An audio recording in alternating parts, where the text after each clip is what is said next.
نحمده ونصلي على رسوله الكريم اما بعد فاعوذ بالله من الشيطان الرجيم بسم الله الرحمن الرحيم ربنا وابعث فيهم رسولا منهم يتلو عليهم آياتك ويعلمهم الكتاب والحكمة ويزكيهم إنك أنت العزيز الحكيم صدق اللہ مولانا العظیم۔ بعثت نبوی کے اسباب میں سے ظاہری 3 سبب ہیں۔ پہلا سبب آپ صلی اللہ علیہ وسلم کے مبعوث ہونے کا، وہ آپ صلی اللہ علیہ وسلم کے فرمان کے مطابق انا دعوت ابی ابراہیم، کہ میں اپنے والد حضرت ابراہیم علیہ السلام کی دعا ہوں، جو کہ یہاں بھی اس آیت میں، سورہ بقرہ کی اس آیت میں موجود ہے، ربنا وبعث فیہم رسولا۔ اور دوسرا سبب بعثت نبوی کا، وہ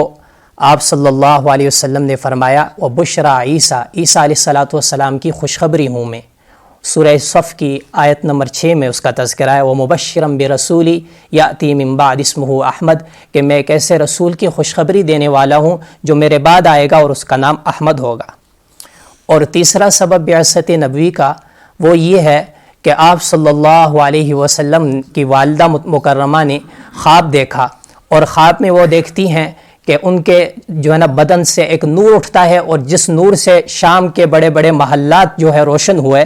تو اس کی تعبیر یہ ہوئی کہ آپ صلی اللہ علیہ وسلم دنیا میں تشریف لائے۔ تو یہ 3 سبب، ظاہری 3 اسباب ہیں بعثت نبوی کے۔ اور جو آیت میں نے آپ کے سامنے تلاوت کی، اس میں یعنی بعثت نبوی کے مقاصد کو ذکر فرمایا ہے۔ 4 مقاصد ہیں بعثت نبوی کے۔ مقصد نمبر 1 یہ ہے کہ نبی کا کام اور فرض منصبی یہ ہے کہ وہ یتلو علیہم آیاتک، کہ تلاوت آیات، کہ قرآن مجید جو اس کی آیات ہیں ان کی تلاوت خود بھی کرنا اور امت کو اس کی تعلیم دینا، یعنی امت کو تلاوت آیات سکھانا، یہ پہلا مقصد ہے۔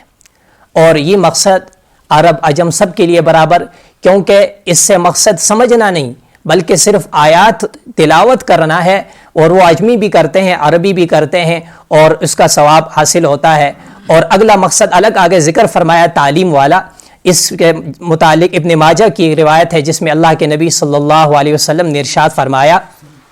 کہ ایک آیت جو ہے تلاوت کوئی کرے بغیر سمجھے، اس کا ترجمہ اس سے نہ آتا ہو، لیکن صرف تلاوت کرتا ہے، تو اللہ تعالیٰ اسے 100 نوافل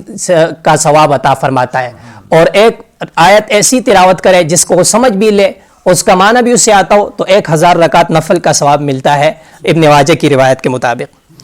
تو یہ ہے مقصد میں، یعنی بعثت نبوی کے مقاصد میں سے پہلا مقصد۔ اور دوسرا مقصد وہ ہے یعلمہم الکتاب، تعلیم، کتاب کی تعلیم، قرآن مجید کی تعلیم۔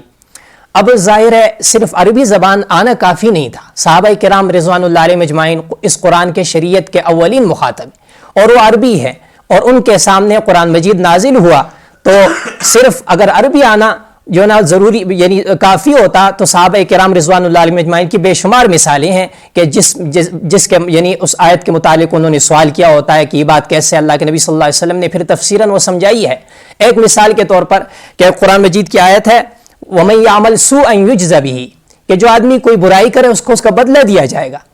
اب ابو بکر صدیق رضی اللہ تعالیٰ عنہ ایک مرتبہ اللہ کے نبی صلی اللہ علیہ وسلم کے سامنے تشریف لے گئے اور فرمانے لگے کہ یہ یعنی جو بھی انسان گناہ کرے، ظاہر ہے انسان کوئی بھی آدمی معصوم تو نہیں ہے، کوئی بڑی چھوٹی غلطی اس سے گناہ کمی کوتاہی تو ہو جاتی ہے، اب اس کے بدلے وہ جہنم جائے گا۔ تو اب وہ معنی یہ سمجھ گئے تھے کہ اس کے بدلے جہنم جانا پڑے گا، آخرت کے عذابات ہوں گے۔ اللہ کے نبی صلی اللہ علیہ وسلم نے فرمایا کہ یہاں من یعمل سوءا یجز بہ کا معنی یہ نہیں، اس کا معنی یہ ہے کہ دنیا میں اس پر کوئی ایسی تکلیف آئے گی، بیماری یا کوئی مصیبت پریشانی آئے گی کہ جس کی وجہ سے اس نے اگر کوئی قصور اور غلطی کی بھی ہو، اس کے بدلے اور کفارہ بن کر اللہ تعالیٰ اسے معاف فرما دیں گے۔ اب یہ معنی، اب اس کا معنی جو ہے نا صحابی جو ہے قرآن مجید کو سمجھنے کے لیے، اگر ان کو عربی آتی ہے لیکن انہوں نے پھر بھی قرآن مجید جو ہے نا اللہ کے نبی صلی اللہ علیہ وسلم سے سمجھائے، اس لیے کہ قرآن مجید میں بعض مقامات ایسے ہیں جو عربی ہی سے سمجھے جا سکتے ہیں، لیکن بعض ایسے مقامات بھی ہیں جو صرف عربی سے نہیں سمجھ آتے، ان کے لیے تفسیر کی ضرورت ہوتی ہے۔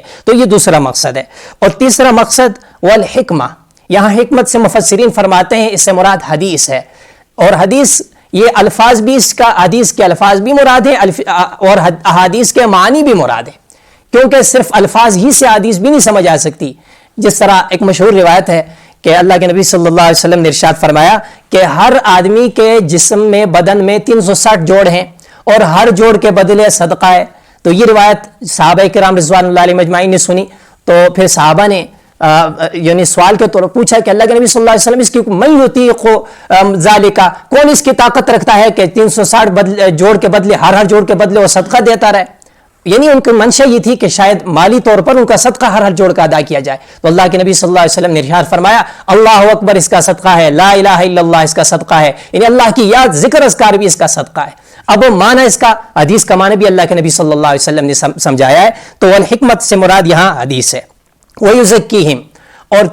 چوتھا مقصد جو ہے بعثت نبوی کا وہ تزکیہ نفس ہے. تزکیہ نفس کا معنی کہ دلوں کو صاف کرنا، اندرونی جتنی خرابیاں ہیں باطنی جو ہے باطنی صفائی اس سے مراد ہے. تو اب اس کا یعنی آسان مطلب یہ ہے کہ انسان کے لیے دو صفات سامنے آتی ہیں زندگی میں، ایک ہے صفات حمیدہ اور ایک ہے صفات مذمومہ. صفات حمیدہ مثلا اچھے اخلاق ہو، سخاوت ہو، اسی طرح جو ہے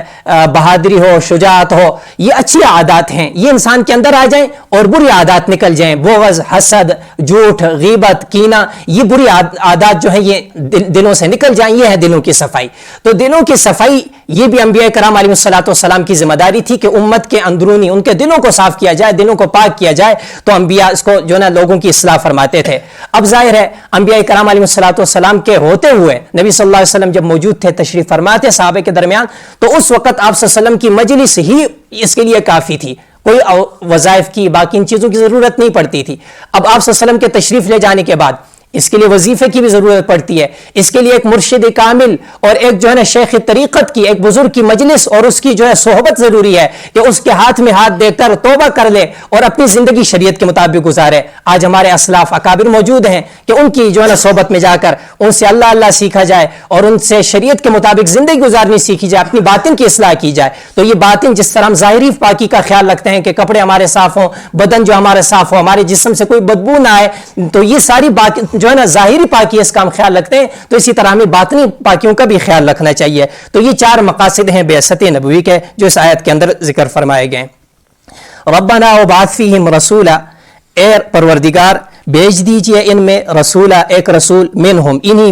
میں سے، یتلو علیہم کہ وہ تلاوت کرے ان پر آیات کا تیری آیات کو، ویعلمہم الکتاب اور سکھائے ان کو کتاب، والحکمت اور دانائی کی باتیں، ویزکیہم اور ان کا تزکیہ کرے، انکا بے شک آپ، انت العزیز الحکیم بے شک آپ زبردست ہیں، حکمت والے ہیں. اللہ تعالیٰ عمل کرنے کی توفیق نصیب فرمائے.